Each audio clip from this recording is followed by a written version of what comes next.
Thank you, Chairman Ryan. Appreciate it. Thank you, Dr. Bernanke. One of the mandates for the Fed is to keep unemployment low. There's some folks in town who think that that should no longer be the role of the Fed. How would you have negotiated this crisis, and where would we be today if you didn't have that mandate? Well, our policies would probably have been somewhat similar because from both sides, I mean, we had both high unemployment and low inflation, so both of those things have moved us to be accommodative. That being said, in situations like this where unemployment is very high and inflation is low, I think that monetary policy does have some scope to support recovery and therefore to help on the employment side. So I say that, but again, reemphasizing that just like other central banks, the Federal Reserve is very committed to price stability, and we will make sure that that happens as well. Would we have the unemployment numbers today if you didn't have the ability to, or the mandate to look out for unemployment and try to keep it low? It's really very hard to tell because, again, inflation is also very low, so we certainly would have had very easy policies anyway because of the need to keep inflation away from the deflation zone, to keep inflation away from zero. That being said, maybe it would have been somewhat less accommodative. Well, I'm just concerned that if we get into this situation again and the Fed doesn't have that ability, that we could be in a scenario to recover and come out of this stuff. One of the things that struck me, one of the gentlemen from the other side asked you about, you said ambitiously 4.5% growth. And if we had that ambitious growth, it'd still take 5 years. And if we had 3+ growth percent a year, we'd take 10 years to get out of here. That's a lost decade as far as I can tell. We're in the same position Japan was in during the 80s. What else? I mean, that's unacceptable to me.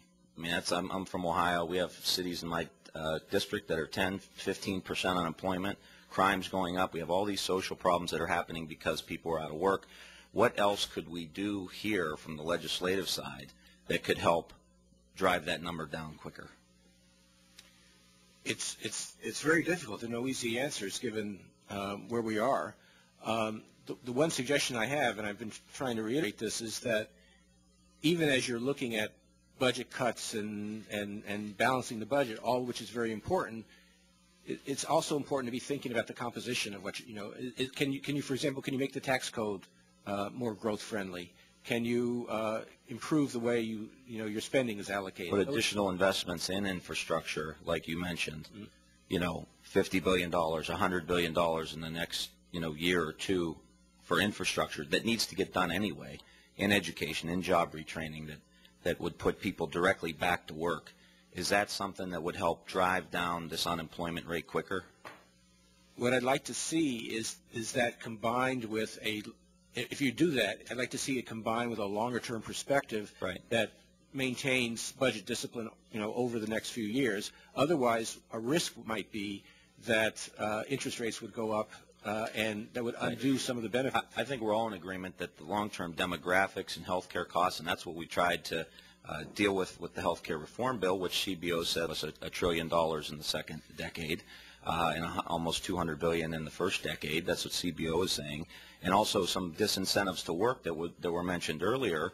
One of the disincentives to work I experience with folks in my district is they're better off being on Medicaid because they have health care for their kids. Healthcare reform is now an incentive to go back to work because you will be rewarded with health care. So I think those are two things that need to be addressed. So I think we need additional fiscal stimulus to drive unemployment down. We shouldn't be so worried about inflation in places outside of our country so much, and I think we got to worry about jobs here at home. One final question on Chinese currency.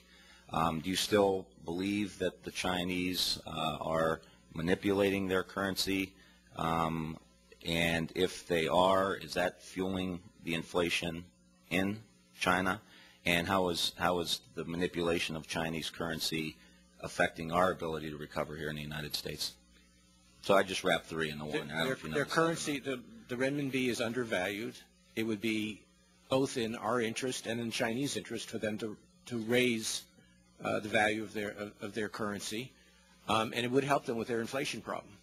One of the things that's happening, which is a little surprising in a way, is that they have an inflation problem, and the way they're addressing it is not by raising their currency value would reduce the demand for their exports. Rather, they are leaving it where it is, and they are instead trying to reduce domestic demand through higher interest rates. And it would seem like a better strategy would be to let domestic demand be what it is and let people enjoy a higher standard of living in China and reduce their exports via a higher exchange rate. So yes, it is a counterproductive policy both for them and for us, and it's contributing to the still large global imbalances in terms of current accounts that we see around the world. Mr.